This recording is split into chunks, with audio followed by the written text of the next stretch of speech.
Hey there, welcome to the video. I'm Scott Welsh, and we're going to talk about a brand new way to trade moving averages. In fact, it's a way I'd never even considered before.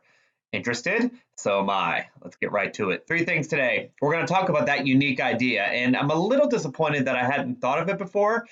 I'm sure you've probably already thought of it, so this will be just review. Number two, we're going to talk about how to implement.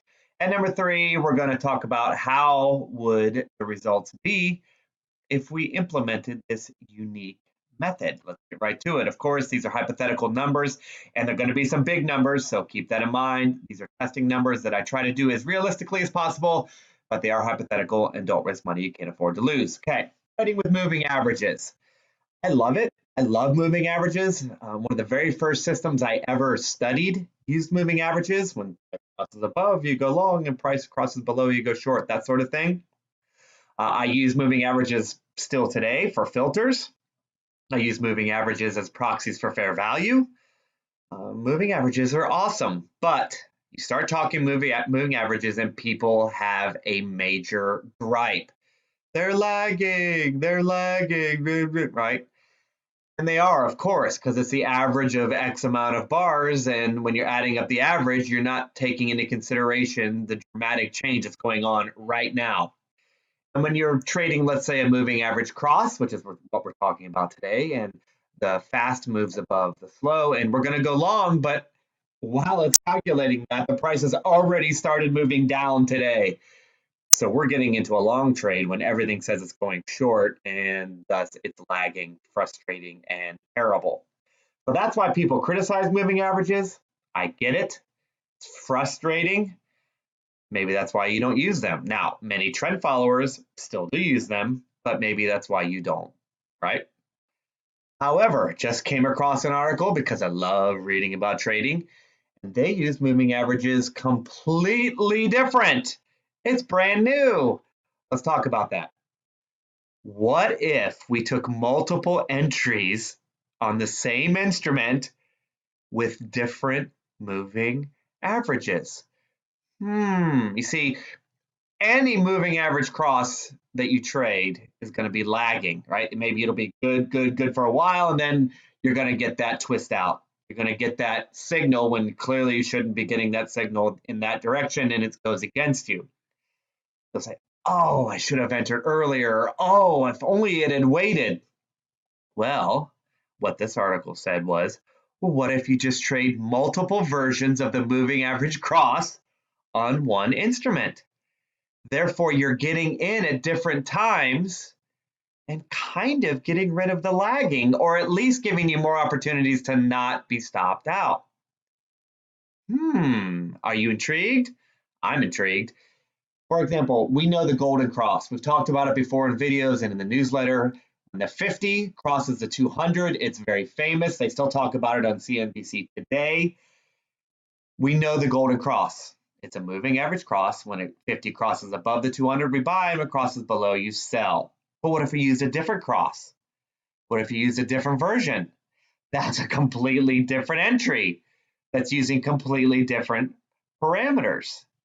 Moving averages are lagging, but if we're entering multiple times on the same thing, are we maybe providing diversification and solving that problem?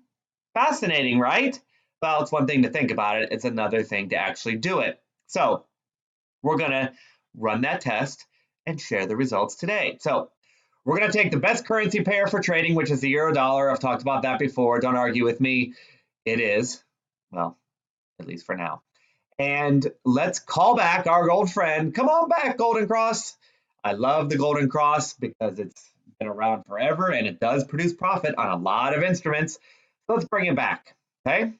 And we'll show those results. I ran a test once again. But now, let's get a different moving average cross. Well, how do we do that?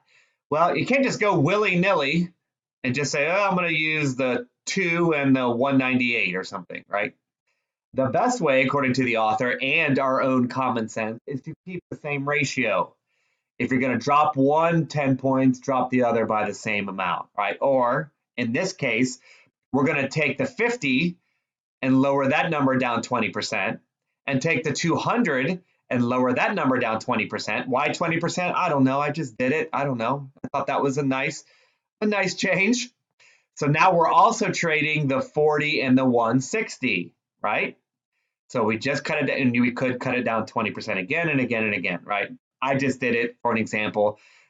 What's the point in even going any farther with this argument if it's lousy? So let's see what happens. Okay, here is the golden cross, euro dollar, 5,200. Okay, euro dollar golden cross. Now, first thing I notice is I did this test from 2003 to 2019, and these are the only years it trades, right? On a daily chart, which this is, you do not get a lot of trades. That's just part of this system, and maybe you find that ridiculous, but bear with me. It's interesting. You'll see. Let's trade 2004. Yay, we got a winner. 2006. Yay. Oh, it might be important now to talk about the parameters. Are you ready? Are you writing this down? It was a 500 pip target. We're using Forex, of course, and a 300 pip stop. That's it. 500 pip target, 300 pip stop, right? And I'll talk about the risk parameters in a second. Well, I'll talk about them now. Why wait? I risk a ridiculous amount because I wanted to see big numbers because it's fun.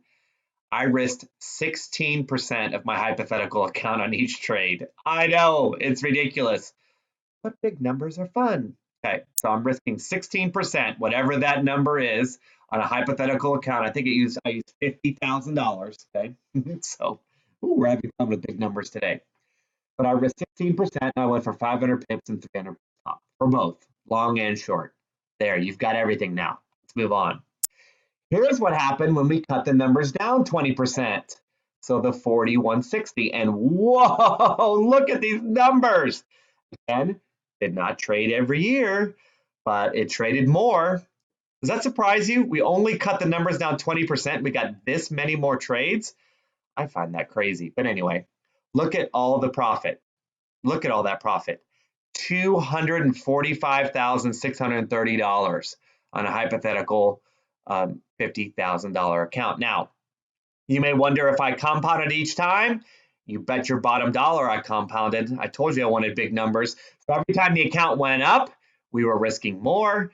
Trade size was increased, and every time we moved down, trade size was decreased. But I did not change the target. Exactly the same target. Remember, we're just using a different moving average cross, and we're trading them at the same time. Pretty fascinating. This worked extremely well. I did not really even cherry pick, right?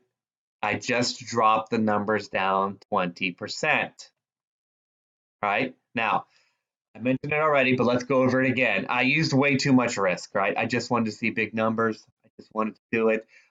Don't risk that much. These are hypothetical numbers anyway. Do not risk anything you can't afford to lose. Again, I compounded. That's the way I got these big numbers. And the other takeaway is it really worked, right? All I did was drop the numbers down. If we traded those at the same time, we made a lot of money. And remember, we had a losing year, right? Going back to the Golden Cross, 2013 was a loser, but the other one, 2013, you see, made $98,000. So by trading them both together, we got the diversification we thought we might, at least theoretically.